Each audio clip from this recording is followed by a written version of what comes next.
Sa oras na 6:45 ng gabi, mapalad po tayo mga kaibigan, mga budget peeps, dahil napaunlakan po tayo ng isang innovator, sustainability advocate, at isa rin siyang guro, Jamie. At syempre pa, ang atin pong panauhin ay kasalukuyang faculty member ng engineering sa De La Salle Lipa sa Batangas at ang overseer ng Nexus Fabrication Laboratory at Enterprise Development Hub Coordinator ng Nexus Innovation Lab. Bukod po rito ay kasapi rin po siya ng Greenpeace Philippines. Environment advocate din. Tungkol sa mga environment yan. At Jamie, dahil sa kanyang mga naging ambag sa pag-promote ng innovation, technology at sustainability, abay ginawaran siya ng Outstanding Women in the Nation Service o Towns noong pong taong 2016. Wow. At napabilang po siya at natatanging babae na nakatanggap ng Outstanding Young Men Awards o TOYM noong 2019. Biruin mo, big time ang ating guest ngayon.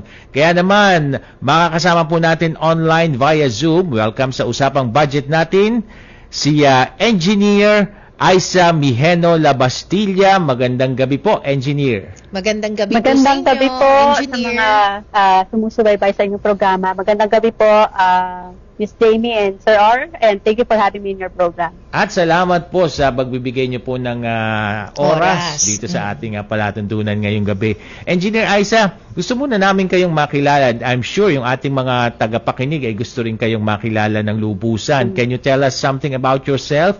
Ibig sabihin, paano po kayo nagsimula sa inyong advokasya na i-promote itong sustainable development at environmental conservation? Naku, napakahabang story, pero to cut the long story short, how everything began for me as a social entrepreneur, no? Nagsimula ako kasi nung naging part ako ng isang industry, particularly manufacturing industry, for about 4 years after ko graduate at makuha yung aking degree sa engineering. Kaso parang I couldn't see myself working for the company for the next 40 years of my life. Parang may kulang sa akin at that time. Siguro one of the reasons would be parang may quarter life crisis ako noon. So I decided to quit my job, and then nung nag-quit ako ng job ko, enough na yung savings ko para alam mo na, mag-travel around the Philippines to find myself. Doon ako naging part ng Greenpeace Philippines. And I can say doon ako na-open sa lahat ng bagay. Doon ko kasi na-experience first-hand yung poverty, ano yung reality dito, realidad dito sa Pilipinas. Doon ako naka-experience na nag-immerse kami sa community, sa mga island communities na talagang walang, not connected to the power grid, wala talagang kuryente. And I think those experiences, yung mga life skills na nakuha ko dito sa pagiging part ng Greenpeace Philippines as an NGO worker, yun yung nag-inspire sa akin to come up with the innovation that we have now, which is yung salt planter. Kumbaga nagbukas sa isipan ninyo, engineer, ano? Oo, parang na-inspire siya. Oo. Ang bata niyo pa po, engineer. No? At nakakatuwa, nakakamangha yung inyong ginawa. So, ano po itong sustainable alternative lighting or yung salt lamp, no? At totoo bang maaaring gumawa ng lighting source sa pamamagitan lamang po ng salt water or yung tubig alat? Ay, dagat or ba tubig yan? dagat. So, basically, yung in-innovate po namin, yung materials na pag sinubmerge mo sa saline solution, or ibig sabihin ng saline solution, anything na maalat, katulad ng tubig dagat, mag-generate po siya ng power para po siyang, technically, para po siyang baterya, enough to charge, enough to light up LEDs and even charge low-power mobile devices like your cell phones and smartphones. So, perfect po talaga siya na, source of lighting, particularly sa mga island communities na hindi connected sa power grid. Kasi, kahit na sobrang layo ng mga isla na to na halos wala na signal ng cellphone, kailangan pa umakyat ng bundok para magkaroon ng signal. Yung mga tao doon, meron pa rin mga cellphones, syempre for emergency purposes. So, yun po yung aming innovation, yung material na pag inilubog mo sa tubig maalat, mag-generate po siya ng power para makapagpailaw or makapag-charge.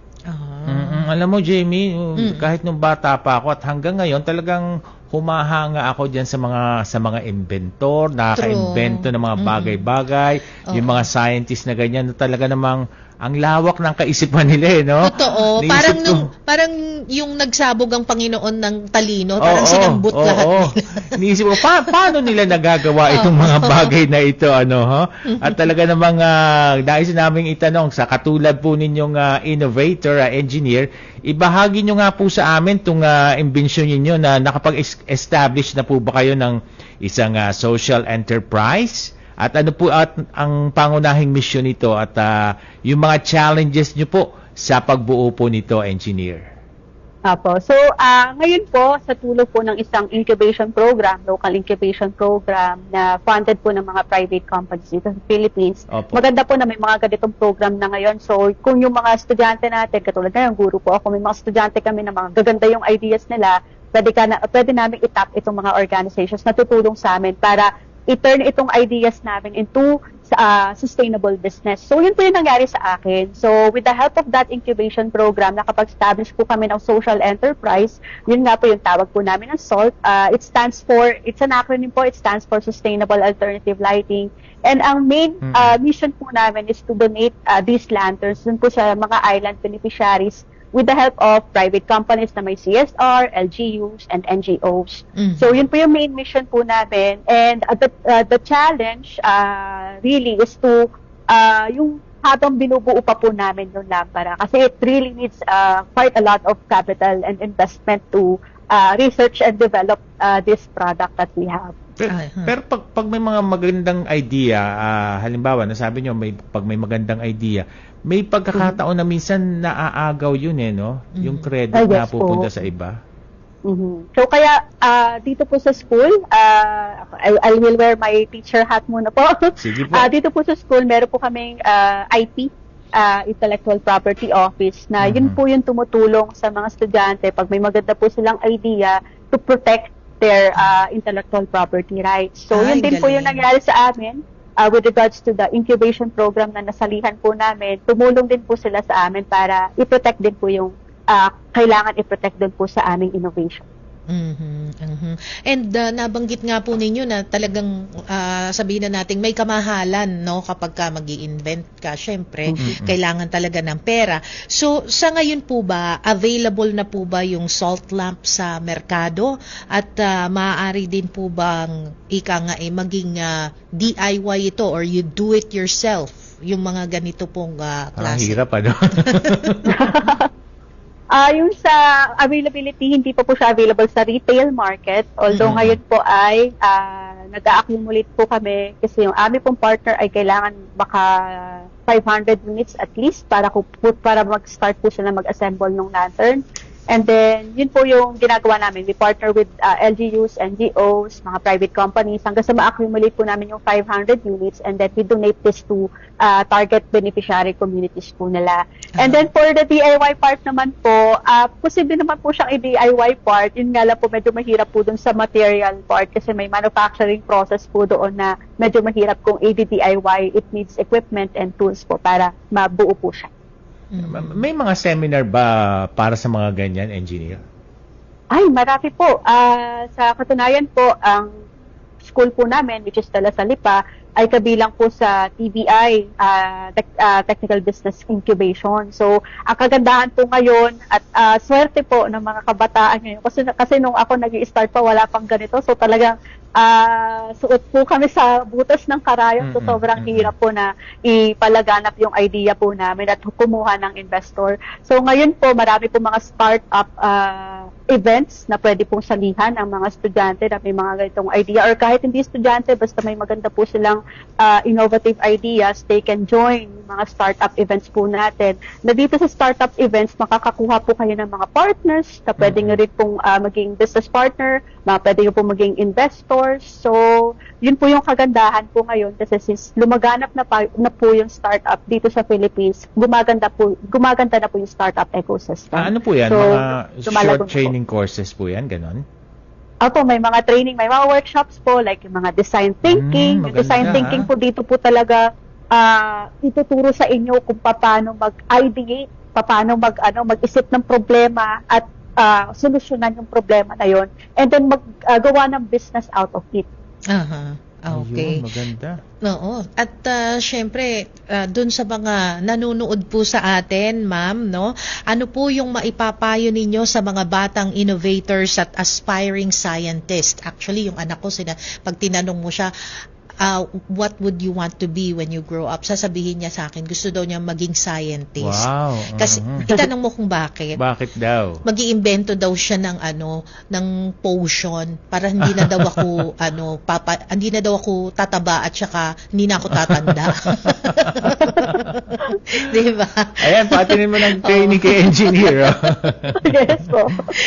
So any message po doon sa mga kabataan na naghahangad or aspiring scientists sila at nagsusumikap at naghahangad na makagawa ng invention or breakthrough para makatulong na solusyonan po yung mga environmental issues natin sa ngayon. Ano po yung mensahe nyo or maipapayo nyo po sa kanila?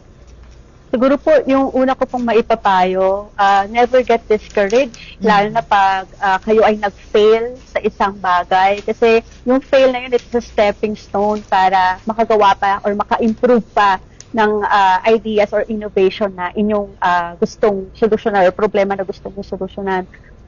Pangalawa, humanap kayo ng mentor. It's very important that you guys seek mentors, kasi ito yung mga mentors na to, yung mga experts na to, ito yung tutulong sa inyo talaga para mapalawak pa yung inyong idea at inyong imagination at makagawa po talaga kayo ng magandang innovation. Pangatlo po siguro, wag din mahihiya na mag-ask ng tulong sa mga tao sa paligid natin, particularly nga yung mga organizations na we can tap in order yung mga organizations like incubation, accelerator programs na pwede nating salihan para mas lalong tumibay. Ito naman dun sa sustainability side, lalong tumibay yung sustainability part ng idea, lalo na kung gusto mo talagang ipalaganap ito. And the only way for us to, of course, share this innovation effectively is if we infuse entrepreneurship. Kasi kung wala yung entrepreneurship, sayang yung idea, sayang yung parang close lang siya. Hindi mo siya ma-share around the globe. Hindi lang sa Philippines but across the globe. So yun, innovation should be infused with entrepreneurship. Otherwise, it's just your innovation is just a waste. Hindi siya mag-i-scale. Oo. So, kailangan talaga din na kumita din naman yung nag-imbento at syempre para ma-sustain din yung kanyang invention. Oo, tama. Ay sabi po ni Tita Mel dito, sabi ni Tita Mel Estrella, karamihan ng pamangkin nito kasi mga matatalino, mga engineers din eh. So sana dumami pa ang lahi nyo, Engineer Aisa. We need more scientists like you po. Ayan, sabi niya. Engineer Aisa, dahil lang ating programa ay usapang budget at nagtuturo tayo sa ating mga kababayan kung paano magtipid, abay, meron bang mga mahal ba ang tuition sa ganito o yung sa mga training na ganyan, paano makakatipid, o meron yung mura lang naman at abot kaya? Pag po kami, nagbibigay po kami ng workshop at saka mga trainings na ganito, meron din po kami online, nagaganito rin po kami Facebook Live, libre po siya. Uy, libre. Libre. O samantalahin na ninyo. Yes po. Maganda. So, sali lang po kayo ng sali sa mga ganitong events. Kasi dito sa mga ganitong events at program, dito po kayo makakakilala or makakahanap ng mentor na pwedeng makatulong sa inyo para maging yung ideas yung ma-turn into reality and to a sustainable business. Oo. Pahabol lang. Sige, I-congratulate natin si Engineer Aisa kasi she's first-time mother. Uy, happy Mother's Day nung Sunday po, At congratulations po sa inyo. So, ano ho yung, syempre sisingit tayo dun sa budget. So, ano ho yung mga naging adjustment ninyo nung mag-asawa in terms of budgeting? Ngayon po, at meron na kayong anak, diba? At meron na din kayong, baka meron ho kayong ma-share na mga budgeting tips na maaari pong ibahagi sa amin. So, syempre aside from categorizing your expenses, no, para siyang business din eh. It's like running a business pero inside the house.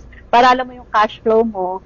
Ang natutunan ko ngayon na first time mama ko, of course, you need to look for multiple streams of income. So, kasi yun talaga ang makakatulong sa iyo para hindi na sumakit ang ulo nyo sa pagbabudget. Kasi if you have multiple streams of income, of course, mas maluwag yung magiging sitwasyon mo, and don't just rely on your employment. So if as much as possible, doon sa mga estudyante ko, lagi ko sinasabi na as soon as you graduate at makakuha kayo ng trabaho at sa tingin nyo magiging stable job na yon, try nyo mag-invest agad. Kasi, yung mga investments like, let's say, for example, property. I know it's a loan, it's a debt, but these are investments and properties. Let's say, for example, nag-appreciate yan. So, hindi ka talo dyan. So, make use of the benefits from the pag-ibig, 30 years to pay. So, hindi mo mamamalayan after 10 years na nagbabayad ka, yun na pala yung property. You can turn it into apartment or so yung mga ganong type of investments ina-advise ko sa aking mga students. Engineer Aisa, doon po sa mga trainings na sinasabi nyo kanina, no? Ano po yung pwedeng bisitahing website ng ating mga kababayan para mas makakuha sila ng karagdagang detalye doon sa binabanggit po ninyong mga ino-offer na trainings?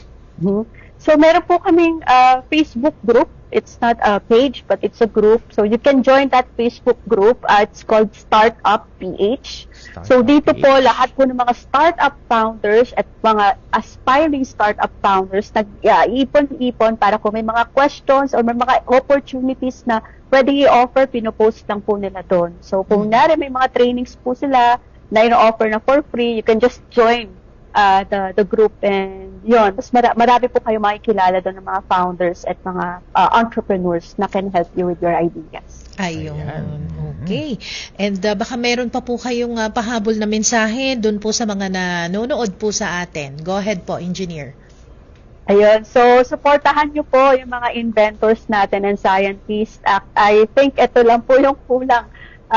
Yung a platform that will help inventors and scientists and engineers to really, invent or innovate something that would help the country or uplift the country. I believe so that, one of the pillars of a country's economy is innovation, science, and technology. Opo. Ayun, okay. Maraming salamat po sa inyo, Engineer Aisa, sa pagbabahagi po ng inyong oras at karanasan sa mga nakasubaybay po sa atin. Thank you po. Thank you po. Maraming salamat po at magandang gabi po sa lahat. Magandang